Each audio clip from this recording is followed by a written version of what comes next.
Now, meteorologist Kevin Skarupa with your Storm Watch 9 forecast.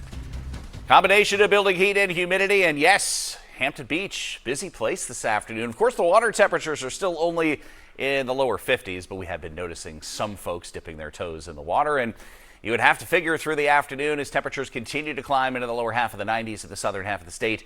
Certainly with the humidity in place, it feels a lot like summer out there. Will we get any summer-like precipitation this afternoon?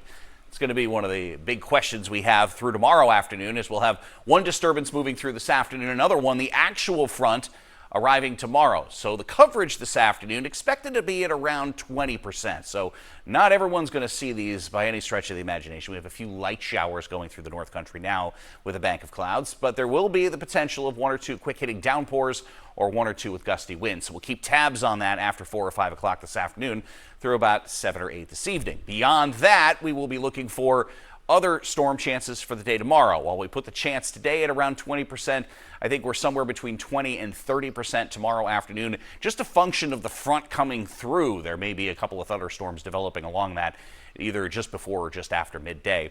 Again, a couple of showers with some thicker cloud cover coming through. I think for the afternoon, there will be this kind of bank of high clouds that will drift through at times, and that will kind of slow the temperature climb, which has been very aggressive as we have gone through the morning, prompting some record highs in spots. For more on that, let's head over to meteorologist Matt Honig. Yeah, and Kevin, the heat and the humidity is going to fuel that storm chance eventually. We're getting close to records in many areas. In fact, Manchester and Portsmouth, even as of about 30 minutes ago or so, have broken their daily record high temperatures.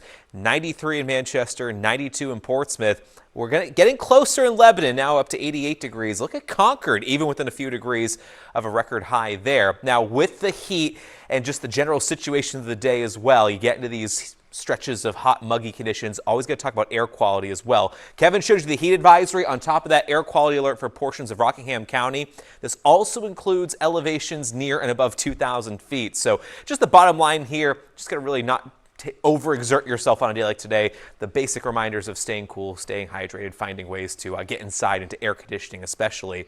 Now, the humidity levels remain quite elevated through today, tonight, tomorrow as well.